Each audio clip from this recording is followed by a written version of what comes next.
आप सोच भी नहीं सकते कि एक ऐसा आदमी जिसका पूरा शरीर गल चुका है और जो सिर्फ मशीन के सहारे जिंदा है, उसने 5 खूबसूरत औरतों को अपने पास रखा हुआ है और हर एक परी जैसी दिखती है। इतनी कमाल की लड़कियां, अरे ये तो लड़कियां नहीं, टॉप मॉडल्स है। तो फिर इन्होंने ऐसे जानवर जैसे आदमी को क्यों चुना? दरअसल न्यूक्लियर धमाके के बाद धरती की सतह पूरी तरह बंजर हो चुकी थी। हवा और पानी भी बहुत जहरीले हो गए थे। साफ पानी के लिए लड़ते लड़ते बचे हुए लोगों के चेहरे मुरझा गए थे और ज्यादातर को खून की कमी की बीमारी थी। और ये आदमी इस इलाके के पानी पर कब्जा करके शरणार्थियों में से हटे कट्टे लोगों को चुनकर उन्हें अपनी लड़ाकू मशीन बना लेता था। उसने एक ऐसा खतरनाक साम्राज्य बना लिया था जिसे कोई हिला नहीं सकता था। पानी पर अपने पूरे कंट्रोल की वजह से ये सड़ते शरीर वाला और हमेशा रेस्पिरेटर लगाने वाला दानव, जिसे लोग सनकी बूढ़ा कहते थे, बचे हुए लोगों की नजर में भगवान बन गया था। उस सनकी बूढ़े के लगातार ब्रेन वॉश करने की वजह से उसके चेले इस रेगिस्तान में हर जगह लूटपाट और मारकाट करते थे और वो खूबसूरत औरतें उस सनकी बूढ़े के बच्चे पैदा करने का जरिया बन गई थी। पर चाहे कितने भी बच्चे पैदा हुए, वो न्यूक्लियर रेडिएशन के असर से नहीं बच पाए और बचपन से ही कमजोर और बीमार रहते थे। सनकी बूढ़े ने अपनी सबसे भरोसेमंद कमांडर सारा को एक ट्रक भरकर मोटरसाइकिल के साथ दोस्त गुड के पास भेजा ताकि बदले में तेल ला सके। पर आधे रास्ते में ही सारा ने रास्ता बदल लिया और दुश्मनों के इलाके की तरफ जाने लगी। जब सनकी बूढ़े को ये पता चला तो उसे कुछ गड़बड़ लगी। उसने देखा कि उसकी सारी औरतें महल से गायब थी। लगता है सारा ने ये सब पहले से सोच रखा था और उसे अकेला छोड़ना चाहती थी। और जाते जाते वो एक मैसेज भी छोड़ गई जिसमें उसका मजाक उड़ाया गया था। ये देखकर सनकी बूढ़ा गुस्से से पागल हो गया। उसने फौरन अपने सारे चेलों को इकट्ठा किया और सारा का पीछा करने भेज दिया। हुक्म मिलते ही वे सब ऐसे भागे जैसे इससे उन्हें बहुत बड़ी शान मिलेगी। वो सनकी बूढ़ा उनके लिए भगवान था और वो खून की कमी वाले लड़ाके सनकी बूढ़े के सामने खुद को साबित करने के लिए अपनी अजीब अजीब गाड़ियों में बैठकर रेगिस्तान की गहराइयों में कूद पड़े। मैक्स को भी उस सनकी के चेले नक्स को खून देने के लिए एक गाड़ी के आगे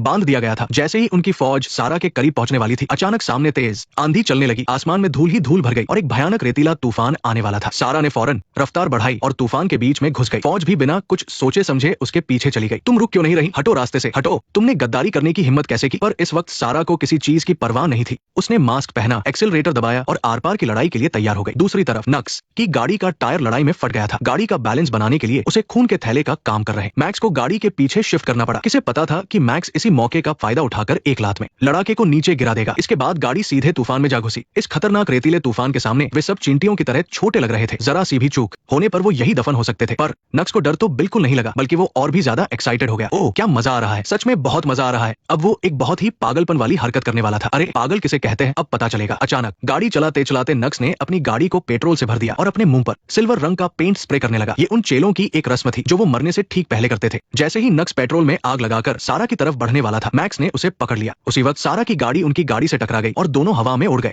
मैक्स रेत से उठा और जंजीर के सहारे उसने नक्स को ढूंढ निकाला, पर उसने बहुत कोशिश की लेकिन वो अपने हाथ में बंधी जंजीर नहीं खोल पाया। उसे मजबूरन नक्स को अपनी पीठ पर लादकर बचने का रास्ता ढूंढना पड़ा और तभी उसकी मुलाकात सारा और उसके ग्रुप से हुई।